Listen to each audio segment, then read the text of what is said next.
சுறா கைடு 12ஆம் வகுப்பு பொதுத் தேர்வுக்கான புதிய பதிப்பு தற்போது பரபரப்பான விற்பனையில். மாணவர்கள் பொதுத் தேர்வில் அதிக மதிப்பெண் பெற உடனே வாங்குங்கள் சுறா கைடு. புதுக்கோட்டை மாவட்டம் விராலிமலை அருகே இலுப்பூரில் மகனின் இருசக்கர வாகனத்தில் அமர்ந்து வந்தபோது சேலை தடுக்கியதால் நிலை தடுமாறி கீழே விழுந்து காயமடைந்த பெண்ணுக்கு முன்னாள் அமைச்சர் சி விஜயபாஸ்கர் முதலுதவி சிகிச்சை அளித்து ஆம்புலன்ஸ் மூலம் அனுப்பி வைத்தார்.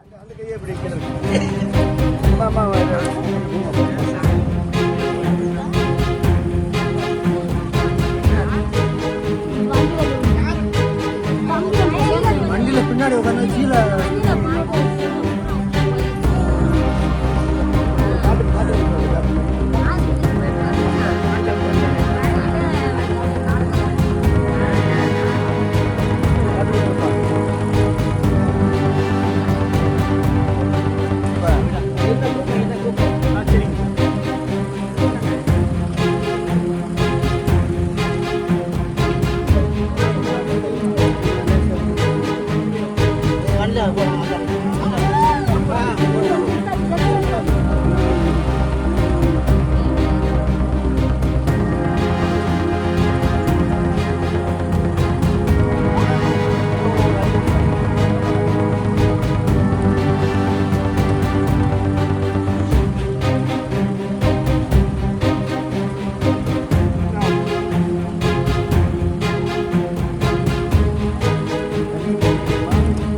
சுறா கைடு 12ஆம் வகுப்பு பொதுத் தேர்வுக்கான புதிய பதிப்பு தற்போது பரபரப்பான விற்பனையில். மாணவர்கள் பொதுத் தேர்வில் அதிக மதிப்பெண் பெற உடனே வாங்குங்கள் சுறா கைடு.